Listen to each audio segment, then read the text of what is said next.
Hello and welcome back to Stop and Go F1 for this, our reactions to the very first qualifying session of the year. My goodness, what a fun one that was. What a way to start off the new season. Lots to get into and we'll talk about all of it, I promise you that. Before we do though, remember to like and subscribe, and a huge shout out to the members. Dakota, The Joyous James, Robin Myers, Cinnamon Strudel, Michael Johnson and F. Right, well, it's just gone 20 past 6 in the morning here in the UK. Qualifying for the Australian Grand Prix has just ended. I have got the hat here that I was wearing yesterday for the preview video, but after I took this off, it's very tight, a very tight hat. It left like a massive red mark on my forehead all day. So no hat today, but we have got a little kangaroo in the background there for you, if that's what you're into. Let's talk through this because there's a lot to get through. We have to really talk about FP3 firstly, just briefly, because there's a few things that happen there that go on to affect this qualifying session.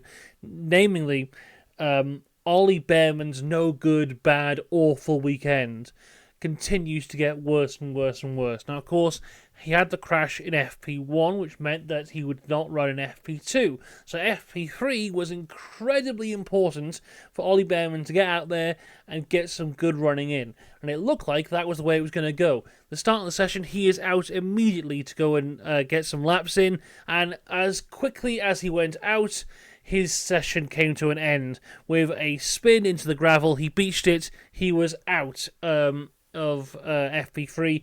Don't think he even did a single lap. So that was not great for him. Meanwhile, Liam Lawson, who also has been struggling this weekend, also had a disaster of an FP3 after I think it was an electronics issue, saw him have to crawl back to the pits and then saw him do no running through FP3. So both Behrman and Lawson really not getting anywhere near the running that they wanted throughout this weekend going into qualifying. Meanwhile, Lawson's teammate Max Verstappen, the four-time world champion, the reigning world champion, it appears we have gone back to the Red Bull of the end of last season, where they turn up to every single weekend. In FP1, FP2, they look dreadful. Then overnight, they work their arse off, they turn up to FP3, and they look like they're in some kind of contention. Because that's exactly what happened here yet again. Once again, FP1, FP2, we're writing them off, saying, yeah, they're nowhere near. FP3 comes along, somehow they found it, they fixed the car, they're ready to go. That's what happened yet again in Australia. But let's talk about the actual qualifying itself now, because as it starts, Ollie Behrman's awful weekend gets a little bit worse with a gearbox issue, which sees him have to basically stay in the pits. Doesn't set a lap time. He will start tomorrow in 20th place. So not only did he crash in FP1, not only did that mean he had no running in FP3, not only did he spin out very early in I'll start again there. I said the wrong number. Not only did he crash in FP1, not only did that mean that he didn't have any running in FP2, not only did he spin in FP3, he now has a gearbox issue in qualifying, which means he has no lap time. He goes into tomorrow's race with, a handful of laps over the entire weekend. So really will have low confidence here, is really quite struggling. And also, the Haas, my God, it looks bad. More on that in a little bit.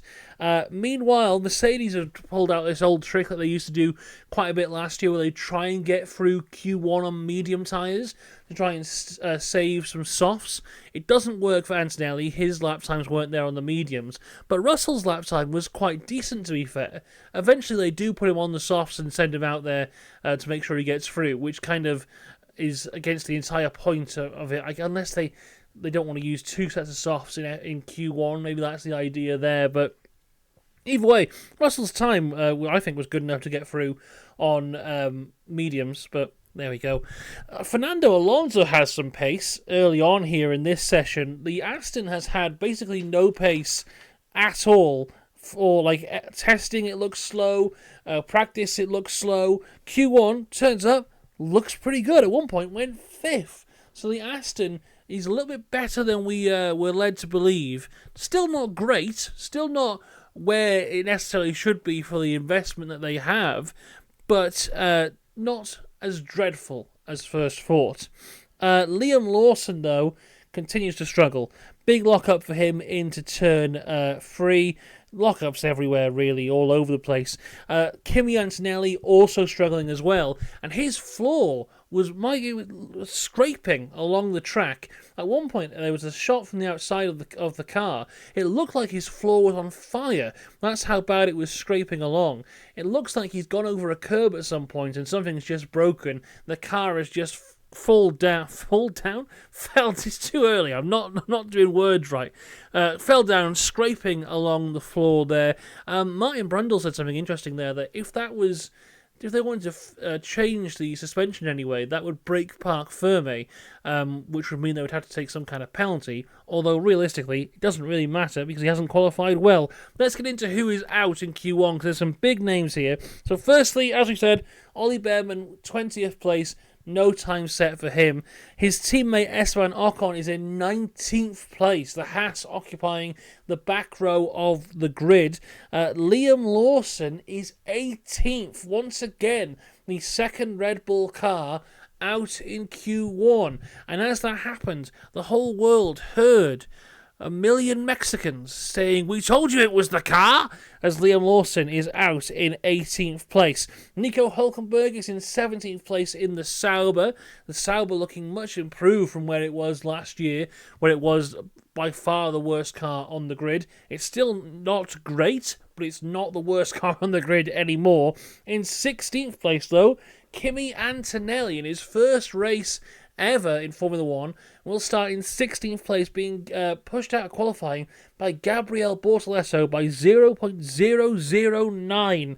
Very, very close in the end. A fantastic lap from Bortolesso to get through into Q2 in the Sauber. But yes, Antonelli is out in P16. And like I was saying, if they want to make that change, that will break Parc Ferme and have some kind of penalty to them. They're not in a great position anyway. They could just start from the pit lane. I mean, what's the difference between going from 16th and going from the pit lane? It's all the same, realistically, isn't it? Going across to Q2 now, though. Max Verstappen is out initially, and he is properly fighting the car at the midpoint of this lap, going through turn 10, but still manages to set a very fast lap time in the end. It was the fastest lap time on the board until Piastri and Norris hit the track. Both Ferraris, the Ferrari looks so strong at the start of the weekend, is the opposite of the Red Bull. Started looking quite good, and it's just got worse and worse and worse as the weekend has gone on. I'm going to sneeze. 1 second. I've done an off-camera sneeze, everyone. Very professional. Yes, the Ferrari has just got worse as the weekend has progressed. And in Sector 3, it just froze time away. They had both Hamilton and Leclerc out at the same time, setting a lap time. In Sector 1, they were very close to the lap time set by the Verstappen and by the two McLarens. Sector 2, same story again. Very close lap times. And then by the time they got through Sector 3, they were about 3 or 4 tenths behind. All that time being lost in that final sector in comparison to the rest of the grid. Gabriel Bortolesso goes for a fast lap towards the end of it, but loses it massively over the curve to turn 4. Does very well to save it from going into the wall and carries on from there, but his qualifying was over. Lewis Hamilton struggling a little bit here again. Spins, what is that, turn 12? Turn 11? Turn 12? Around there. He spins the car there. That was his qualifying seemingly over, but that brings out a yellow flag, which I think not only compromised Jack Doohan, which we saw a replay and it definitely for sure compromised Doohan, but I think may have also compromised Hadjar's lap as well. Isaac Hadjar was on quite a decent lap.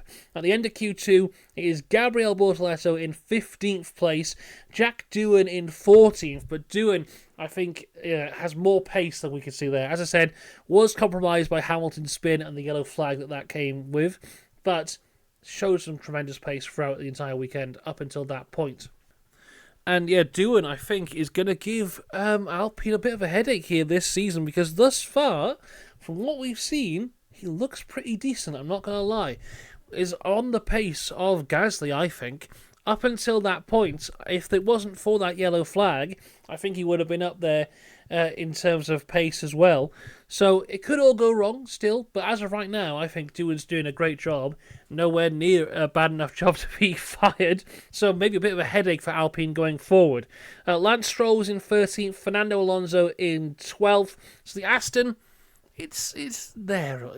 What is it, like maybe the 6th or 7th fastest car, which is a bit faster than what I was expecting, but still not in a great place.